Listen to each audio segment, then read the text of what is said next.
നമസ്കാരം, ഞാൻ ശക്തി. സജ്ജനങ്ങളുമായിട്ട് നമ്മളിന്ന് ചർച്ച ചെയ്യുന്ന വിഷയം ഭരണി നക്ഷത്ര ജാതരുടെ ജന്മദശാകാലത്തെക്കുറിച്ചാണ്. ഏതൊരു ഭരണി നക്ഷത്ര ജാതനും ജനിക്കുന്നത് ശുക്രദശാകാലത്തിൽ. ശുക്രദശാകാലത്തിൻ്റെ പരമാവധി വർഷം എന്ന് പറയുന്നത് 20 വർഷമാണ്. എന്നാൽ ആദ്യ പ്രാരംഭ ദശ എന്ന രീതിയിൽ ഏതൊരു ഭരണി നക്ഷത്ര ജാതനെയും സംബന്ധിച്ച് നക്ഷത്രഗതത്തെക്കുറിച്ചുള്ള കണക്കുകൂട്ടൽ നടത്തുമ്പോൾ ചിലപ്പോൾ 20 വയസ്സ് വരെ, ജനന സമയം മുതൽ 20 വയസ്സ് വരെ ശുക്രദശാകാലം കിട്ടാം. ചിലപ്പോൾ ജനന സമയം മുതൽ 10 വർഷം കിട്ടാം. ചിലപ്പോൾ ജനന സമയം മുതൽ 5 വർഷം കിട്ടാം. അത് ആ സമയത്തെ നക്ഷത്ര നാഴികയൊക്കെ കൂട്ടിയെടുക്കുമ്പോൾ 20 വർഷം കിട്ടുമോ 2 ദിവസം കിട്ടുമോ എന്നുള്ളത് ഗണിച്ചെടുക്കേണ്ടതൊരു കാര്യമാണ്. അതിനെക്കുറിച്ചൊരു കൃത്യമായൊരു കണക്കിടെ പറയാൻ പറ്റില്ല. എങ്കിൽ പോലും ശുക്രദശാകാലം എന്ന് പറയുന്നത് 20 വർഷമാണ് പൊതുവേ ഉള്ളത്. അതിൽ ജന്മദശയായി വരുമ്പോൾ എത്ര കാലം കിട്ടുന്നു എന്നതിനെ ആശ്രയിച്ച് കണക്ക് കൂട്ടിയെടുക്കേണ്ടതാണ്. എങ്കിലും ശുക്രദശാകാലത്തിൽ ജനിക്കുന്ന ഒരു ഭരണി നക്ഷത്രജാതനെ സംബന്ധിച്ച് ദശാനാഥനായിട്ടുള്ള ശുക്രൻ ഗുണമോ ദോഷമോ എന്ന് കണക്ക് കൂട്ടുന്നത് ആ വ്യക്തിയുടെ ജാതകമനുസരിച്ച് ജാതകത്തിൽ ശുക്രൻ ശുഭനാണോ അശുഭനാണോ, യോഗകാരകനാണോ നീചനാണോ എന്നതിനെ ആശ്രയിച്ച്. ശുക്രൻ ശുഭനാണെന്നുണ്ടെങ്കിൽ ഒരുപാട് തരത്തിലുള്ള ഗുണഫലങ്ങൾ ലഭിക്കും. ശുക്രദശാകാലത്തിൽ ജനിച്ച കുട്ടിയുടെ സമയം നല്ലതാണെന്ന് നമ്മൾ പറയുന്നത് എങ്ങനെയാണ്? ശുക്രൻ ബലവാനായിട്ട് ശുഭനായിട്ടൊക്കെ നിൽക്കുമ്പോഴാണ്. ശുക്രൻ ബലവാനായ അവസ്ഥയിലാണെങ്കിൽ ഭരണി നക്ഷത്രജാതരായിട്ടുള്ള കുട്ടികളുടെ മാതാപിതാക്കൾക്ക് ജനന സമയം മുതൽ ഏകദേശം 20 വർഷം വരെ, 20 വയസ്സ് വരെ, അത് കണക്കൂട്ടി എടുക്കേണ്ടതാണെങ്കിൽ പോലും ഞാനത് കറക്റ്റ് പറയുകയാണ്, 20 വയസ്സ് വരെ ശുക്രദശാകാലത്തിൻ്റെ ഗുണങ്ങൾ ലഭിക്കാനിടയുണ്ട്. ചിലപ്പോൾ കണക്കൂട്ടി എടുക്കുമ്പോൾ 20 വർഷം കാണത്തില്ല, 10 വർഷം കാണത്തില്ല. അത് ആദ്യത്തെ ദശാകാലം അങ്ങനെയാണ്, അത് കണക്കൂട്ടി എടുക്കേണ്ടത്. എങ്കിൽ പോലും ശുക്രദശയിൽ ഉത്തമമായിട്ടുള്ള വാഹനങ്ങളുടെ ലാഭം ഉണ്ടാകാനിടയുണ്ട്. ജലാശയങ്ങളുടെ നിർമ്മാണം നടത്തുവാനും കാർഷിക വൃത്തിയിലൂടെ ധന ലബ്ധി ഉണ്ടാകുവാനിടയുണ്ട്. നവീന ഗൃഹലാഭം, വസ്ത്രാഭരണാദി ലാഭം, തറവാട്ടിൽ കുടുംബത്തിൽ വിവാഹമംഗളാദി കർമ്മങ്ങൾ നടക്കുക, പുത്രജനനം നടക്കുക, ജലാശയങ്ങളുമായിട്ട് ബന്ധപ്പെട്ടിട്ടുള്ള രമ്യകർമ്മങ്ങൾ തീർക്കുക, ജലാശയങ്ങളുമായി ബന്ധപ്പെട്ടിട്ടുള്ള വിനോദങ്ങൾ, സന്തോഷകരമായിട്ടുള്ള അവസ്ഥകൾ, സ്വർണലാഭം, രത്നലാഭം, വജ്രലാഭം, ഉദ്യോഗലബ്ധി, വിദേശ യാത്രാ സാഫല്യം, ഇഷ്ടവിവാഹലബ്ധി, ഇങ്ങനെ ഒരു ഗുണഫലങ്ങളുടെ സമ്പൽ സമൃദ്ധി തന്നെയായിരിക്കും. ശുക്രൻ ഗുണവാനാണെങ്കിൽ, ശുക്രൻ ബലവാനാണെങ്കിൽ, ജാതകപ്രകാരം ശുക്രൻ ശുഭസ്ഥിതനാണെങ്കിൽ പറഞ്ഞ് മനസ്സിലാക്കാൻ പറ്റാത്തത്ര ഗുണഫലങ്ങൾ, ഇതിനോടൊപ്പം തന്നെ സ്ത്രീജനങ്ങളുമായിട്ടുള്ള വിരോധം, വഴക്ക്, കലഹം എന്നിവയടക്കം പ്രതീക്ഷിക്കാവുന്നതാണ്. ശുക്രദശാകാലത്തിൽ 20 വർഷം ഒരു കുട്ടിക്ക് ശുക്രദശ കിട്ടുന്നുവെങ്കിൽ അവൻ്റെ വിദ്യാഭ്യാസ കാലം എന്ന് പറയുന്നത് വളരെ വളരെ അധികം നേട്ടങ്ങൾ ഉണ്ടാക്കിയെടുക്കാൻ പറ്റുന്നതായിരിക്കും. വിദ്യാഭ്യാസ കാലത്തിൽ തന്നെ 1-2 പ്രണയങ്ങൾ ഉണ്ടായിരിക്കും. കാരണം ശുക്രൻ എന്ന് പറയുന്നത് മദനകാരകനാണ്, പ്രണയത്തിൻ്റെയും കല്യാണത്തിൻ്റെയൊക്കെ നാഥനാണ്. അപ്പോൾ ആ സ്വാധീനം ഈ ദശാകാലത്തുണ്ടാകും.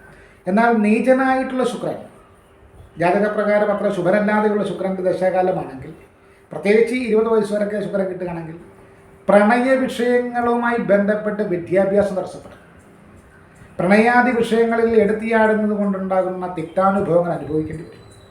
കാരണം പക്വത എത്തുന്നതിന് മുമ്പ് വിവാഹത്തിലേക്ക് ഒളിച്ചോടി പോവുക, ഒരു ആരെങ്കിലും വിളിച്ചുകൊണ്ട് കൂടെ താമസിപ്പിക്കുക, അതോടുകൂടി വിദ്യാഭ്യാസ സമതലത്തിലാകുക, വരുമാനമില്ലാതാവുക, വളരെയേറെ കേമത്വമെന്ന് കരുതിയെടുക്കുന്ന ആ ബന്ധങ്ങൾ പിൽക്കാലത്ത് ജീവിതത്തിലെ ഏറ്റവും വലിയ അബദ്ധ തീരുമാനങ്ങളിലൊന്നായി അവശേഷിക്കുവാനിടയുണ്ട്. അപ്പോൾ ശുക്രദശാകാലം എന്ന് പറയുന്നത് നേരത്തെ പറഞ്ഞ പോലെ തന്നെ വാഹനലാഭം, മൃഷ്ടാന്ന ഭോജനം, സുഖഗൃഹലബ്ധി, ഉദ്യോഗലബ്ധി ഇവയൊക്കെ നൽകുന്നതാണ് ശുഭനായ ശുക്രനെങ്കിൽ, നീചനോ അശുഭനോ ആയ ശുക്രൻ, ശുക്രകേന്ദ്രാധിപത്യം ദോഷം, ശുക്രൻ നീതിയോഗം, ഇങ്ങനെയൊക്കെയുള്ള തലത്തിൽ വരുമ്പോൾ അതൊക്കെ കൊണ്ട് തന്നെ ദോഷം വരും. സ്ത്രീകൾ മൂലം അപഖ്യാതി, പുരുഷന്മാർ മുഖേന അവിവിധ ഗർഭധാരണം, ഗർഭമലസിപ്പിക്കൽ, ഇവയൊക്കെ നീചനായ ശുക്രദശാകാലത്തിൽ അനുഭവിക്കേണ്ടി വരും. കാരണം പക്വത എത്താത്ത പ്രായത്തിൽ ഏതെങ്കിലും പ്രണയ വിഷയങ്ങളിൽ പോയി ഗർഭധാരണം നടത്തി അതിനെ നശിപ്പിച്ചു കഴിഞ്ഞാൽ പിന്നെ ആ വ്യക്തിയുടെ ജീവിതകാലം മുഴുവൻ ആ സംഭവം ഓർത്ത് തേങ്ങേണ്ടി വരും. അങ്ങനെയുള്ള ഫലങ്ങളെ ശുക്രൻ നൽകും. ശുക്രനെ സംബന്ധിച്ച് ജ്യോതിഷത്തിൽ വിവരിക്കുന്നത് അസുരാചാര്യനായിട്ടാണ്.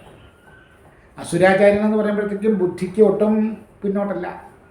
ബുദ്ധിക്കും തന്ത്രത്തിന് ആഗ്രഹിക്കുന്നത് എന്തും നേടിയെടുക്കുവാനും പുറകോട്ടായിട്ടുള്ളൊരു ഗ്രഹമല്ല ശുക്രൻ.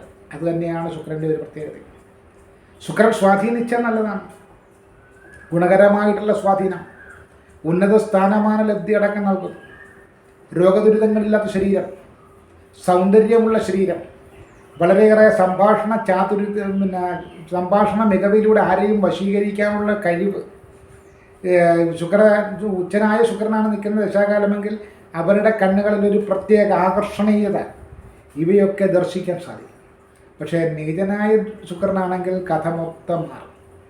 നീചനായ ശുക്രനാണെങ്കിൽ സ്ത്രീ മൂലം അപഖ്യാതി, പുരുഷൻ മൂലം കന്യകാത്വ നഷ്ടം, മാനക്കേട്, നാണക്കേട്, നാടും വീടും വിട്ടുപോവുക, ദാസ്യവൃത്തിയിലേക്ക് നയിക്കപ്പെടുക. ദാസ്യവൃത്തി എന്ന് പറഞ്ഞാൽ എവിടെയെങ്കിലും പോയി എന്തെങ്കിലും വീട്ടുവേലയോ അതുപോലുള്ള പണികളൊക്കെ ചെയ്യേണ്ടുന്നൊരവസ്ഥ.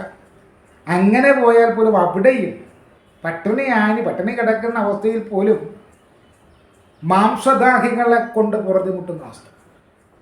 കാരണം പട്ടിണി കിടക്കുകയാണ്, നിങ്ങൾ ഭക്ഷണം കഴിച്ചോ എന്ന് ചോദിക്കാൻ ആളില്ല എങ്കിൽ പോലും മറ്റ് ശാരീരികമായിട്ടുള്ള വീഴ്ചകൾക്ക് പ്രലോഭിപ്പിക്കുകയും അതിലേക്ക് നയിക്കുകയും ചെയ്യുന്നൊരവസ്ഥയും ശുക്രൻ നൽകും.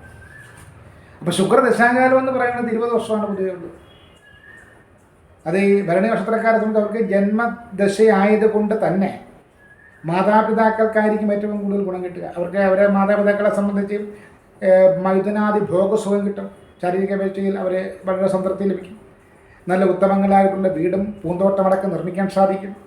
അതുപോലെ തന്നെ വില കൂടിയ വാഹനങ്ങൾ സ്വന്തമാക്കാൻ സാധിക്കും. കുതിരപ്പുറത്ത് സവാരി ചെയ്യാനോ കുതിരകളിലോടൊരു താല്പര്യം വരുവാനോ സാധിക്കും. അതുപോലെ തന്നെ വളരെയേറെ നല്ല ശുദ്ധജലം കിട്ടുന്ന തണ്ണീർ തടാകങ്ങൾ നിർമ്മിക്കാൻ സാധിക്കും. ജലാശയ നിർമ്മാണം സാധിക്കും. തണ്ണീർ തടാകങ്ങളുമായിട്ട് ബന്ധപ്പെട്ടുള്ള ഭൂമി സ്വന്തമാക്കാൻ സാധിക്കും. ഉദ്യോഗത്തിൽ സ്ഥാനക്കയറ്റം ലഭിക്കും. അനുകൂലമായിട്ടുള്ള കുടുംബാന്തരീക്ഷവും അനുകൂലമായിട്ടുള്ള തൊഴിൽ സാഹചര്യവും സംജാതമാക്കും. കച്ചവടമൊക്കെ ചെയ്യുകയാണെങ്കിൽ ശുക്രദശാകാലം എന്ന് പറഞ്ഞാൽ വെച്ചടി കയറ്റമായിരിക്കും. കച്ചവടത്തിലൊക്കെ വൻ വിജയം നേടാൻ സാധിക്കും ശുക്രദശാകാലത്തിൽ. ഇപ്പം നമുക്ക് ജനിച്ച ഒരു കുഞ്ഞിന് ശുക്രദശാകാലമാണെങ്കിൽ ആ ശുക്രദശാകാലത്ത് അതിൻ്റെ മാതാപിതാക്കൾക്ക് അനുഭവിക്കേണ്ടി വരുന്ന ഗുണദോഷങ്ങളെയാണ് ഈ പറയുന്നത്. ഇനി നീചനായ ശുക്രനാണെങ്കിലോ ഉള്ള കച്ചവടം പൊട്ടിപ്പോകും. ഉള്ള കച്ചവടം നഷ്ടത്തിൽ കലാശിക്കും. സ്ത്രീജനങ്ങളുമായിട്ടോ വഴക്കം ബഹളവും പ്രശ്നങ്ങളും കേസും വഴക്കുമില്ല. അതുപോലെ എന്തിനിറങ്ങി തിരിച്ചാലും ഒരു ഊർജ്ജസ്വലതയില്ലായ്മയാകും. ശാരീരികമായിട്ടുള്ള വീഴ്ചാ വിഷയത്തിൽ പരാജയം സംഭവിക്കും, അല്ലെങ്കിൽ വിരക്തി തോന്നും. അതായത് ചുരുക്കം പറഞ്ഞാൽ ജീവിതം തന്നെ ഒരു ചോദ്യചിഹ്നമായിട്ട് നിൽക്കുന്ന അവസ്ഥയിലേക്ക് കൊണ്ടെത്തിക്കുവാനും ശുക്രന് സാധിക്കും. അപ്പോൾ ഭരണി നക്ഷത്രയാത്രയെ സംബന്ധിച്ചവർക്ക് ഏകദേശം 20 വർഷം അല്ല 10 വർഷം 5 വർഷം എത്രയോ അത് കണക്കൂട്ടിയെടുക്കണം. എങ്കിൽ പോലും പരമാവധി 20 വർഷം ശുക്രദശ കിട്ടുക എന്ന് പറഞ്ഞാൽ ശുഭനായിട്ടുള്ള ശുക്രനാണ് ജാതകപ്രകാരമെങ്കിൽ ഏറ്റവും നല്ല കാലഘട്ടമായിരിക്കും. ഇത്രയേറെ സുഖകരമായിട്ടുള്ള ഒരു കാലഘട്ടമില്ല. ശുക്രനിൽ സുഖിക്കാത്തവരും ആദ്യത്തിൽ അലയാത്തവരും ഇല്ലെന്നാണ് പൊതുവേ പറയുന്നത്. ചിലയിടങ്ങളിൽ ചന്ദ്രൻ സുഖിക്കാത്തവരെന്ന് പറയുന്നത്. എന്നാൽ പോലും ശുക്രൻ എന്ന് പറയുന്നത് ശുക്രദശാകാലം എന്ന് പറയുന്നത് ഏതൊരാൾക്കൊരു നല്ല കാലം വന്നാലും നമ്മളെന്താ ഒരു ഒറ്റവാക്കിൽ പറയുമോ അവനിപ്പം നല്ല ശുക്രദശാകാലമല്ലേ. ഈ ശുക്രൻ ദശാകാലമല്ലേ എന്ന് സൂചിപ്പിക്കുന്നത് തന്നെ നേട്ടങ്ങളുടെയും സമ്പൽ സമൃദ്ധിയുടെയും സുഖഭോഗത്തിൻ്റെയും ആഡംബരത്തിൻ്റെയും അല്ലലില്ലായ്മയുടെയും ഒരു കാലഘട്ടത്തെയാണ്. അപ്പോൾ ശുക്രദശാകാലം എന്ന് പറയുന്നത് വളരെ നല്ല കാലമാണ്. നീചനായ ശുക്രൻ മാത്രമാണ് പ്രശ്നകാരകനായിട്ട് വരിക എന്നുള്ളതും മനസ്സിലാക്കേണ്ടതാണ്. ശുക്രദശാകാലത്തിലെ ദോഷപരിഹാരങ്ങൾക്ക് സിംഹപുച്ഛം, മനശ്ശില, കേസരം തുടങ്ങിയവ ഇട്ട് തിളപ്പിച്ചാറിയ ജലത്തിൽ സ്നാനം ചെയ്യുന്നത് നല്ലതാണ്. സ്നാനം ചെയ്യുന്ന പറഞ്ഞാൽ തല കുളിക്കരുത്, ദേഹം കഴുകുന്നത്. അതുപോലെ ശുക്രദശാകാലത്തുണ്ടാകുന്ന രോഗദുരിതങ്ങൾക്ക് സിംഹപുച്ഛം, മനശ്ശില, കേസരം അടങ്ങിയിട്ടുള്ള ആയുർവേദ മരുന്നുകൾ നിർദ്ദേശിക്കാറുമുണ്ട്. ശുക്രദശാകാല പ്രീതിക്കായിട്ട് മഹാലക്ഷ്മിയാണ് ഭജിക്കേണ്ടത്. മഹാലക്ഷ്മിയാണ് ശുക്രൻ്റെ മൂർത്തിയായിട്ട് നിർണയിച്ചിരിക്കുന്നത്. വെള്ളിയാഴ്ച ദിവസത്തിന് പ്രാധാന്യം കൊടുക്കുക, മഹാലക്ഷ്മി ക്ഷേത്രത്തിൽ ദർശനം നടത്തുക, നെയ്വിളക്ക്, നെയ്പായസം എന്നിവ നടത്തുക, മഹാലക്ഷ്മി അഷ്ടോത്തര ശതാനാമാവലി അടക്കമുള്ളവ പ്രാർത്ഥിക്കുക എന്നിവയും ദോഷപരിഹാരങ്ങളാണ്. ശുക്രന് പറയുന്നത് വെളുപ്പ് പട്ട് എന്ന് പറയുന്നുണ്ടെങ്കിൽ പോലും, വെളുപ്പ് നിറമാണ് ശുക്രന് വിധിച്ചിരിക്കുന്നതെങ്കിൽ പോലും ചന്ദ്രനും വെളുപ്പ് വിധിച്ചിരിക്കുന്നത് കൊണ്ട് ശുക്രനെ വിവിധ നിറങ്ങളുടെ സങ്കരം എന്ന് പറയാറുണ്ട്. പല നിറങ്ങൾ ചേർന്നിട്ടുള്ള രീതിയിലുള്ള വസ്ത്രധാരണ വെള്ളിയാഴ്ച ദിവസം ശുക്രപ്രീതിക്ക് നല്ലതാണ്. ശുക്രദശാകാലത്ത് വെള്ളി ലോഹത്തിൽ തീർത്ത കുതിരയുടെ ചിഹ്നം ലോക്കറ്റൊക്കെ കയ്യിൽ വയ്ക്കുന്നതും നല്ലതായിട്ട് പറയാറുണ്ട്. ഇതെല്ലാം തന്നെ ജ്യോതിഷപരമായിട്ടുള്ള വിശ്വാസത്തെ അടിസ്ഥാനപ്പെടുത്തിയിട്ടുള്ള രീതികളാണ്. അപ്പോൾ ദശാകാലങ്ങളിൽ ശുക്രദശാകാലം എന്ന് പറയുന്നത് ഏറ്റവും നല്ല കാലമാണ്. നീചനായിട്ടുള്ള ശുക്രനെ പോലെ ഇത്രയും മോശപ്പെട്ട ഒരു ദശാകാലം വേറെയില്ല. നീചനോ ശുഭനോ ശുക്രൻ എൻ്റെ ജാതകത്തിൽ എന്നത് ഓരോരുത്തരുടെയും ജാതകം നോക്കി മനസ്സിലാക്കേണ്ടത് കാര്യം. ഇപ്പം ഭരണി നക്ഷത്രജാതകത്തെ സംബന്ധിച്ച് നമ്മൾ പറയുമ്പോൾ ശുക്രദശാകാലമാണ് അവർക്ക് പ്രാരംഭത്തിൽ എന്ന് പറഞ്ഞത്. പ്രാരംഭത്തിൽ ശുക്രദശ എന്ന് പറയുന്നത് 20 വർഷമോ 2 വർഷമോ കിട്ടുന്ന കണക്ക് കൂട്ടി എടുത്താൽ പോലും രണ്ടാമത് അവർക്ക് വരുന്ന ദശാകാലം സൂര്യദശാകാലമാണ്. അത് 6 വർഷം തന്നെയാണ്, അതിന് മാറ്റമൊന്നുമില്ല. അപ്പോൾ 6 വർഷത്തെ സൂര്യദശാകാലത്തെ സംബന്ധിക്കുന്ന വീഡിയോ നമുക്ക് അടുത്ത വീഡിയോ ആയിട്ട് ചെയ്യാം. ഇത് ഒരു പ്രാരംഭ അറിവിന് വേണ്ടി പറഞ്ഞിരിക്കുന്നതാണ്. ഇത്തരത്തിലുള്ള ജ്യോതിഷ വിവരങ്ങൾ അടങ്ങുന്ന വീഡിയോകളാണ് ഞങ്ങൾ നിങ്ങളുടെ മുമ്പിൽ എത്തിക്കുന്നത്. ഞങ്ങളുടെ വീഡിയോകൾ തുടർച്ചയായിട്ട് കാണുവാൻ താല്പര്യമുണ്ടെങ്കിൽ നിങ്ങളുടെ ചാനൽ സബ്സ്ക്രൈബ് ചെയ്യണം. അതുപോലെ തന്നെ ജ്യോതിഷ സംബന്ധമായിട്ടുള്ള ഏതെങ്കിലും തരത്തിലുള്ള സംശയങ്ങൾ നിവർത്തിക്കുവാൻ 9288115644 929288115644 എന്ന് പറയുന്ന വാട്സപ്പ് നമ്പറിൽ വാട്സപ്പ് മെസ്സേജ് അയച്ചാൽ സമയം പോലെ നോക്കി ഞങ്ങൾ മറുപടി നൽകുന്നതാണ്. ഇതാണ് ഈ വീഡിയോയിലൂടെ ഇന്ന് സൂചിപ്പിക്കാനുള്ള കാര്യം.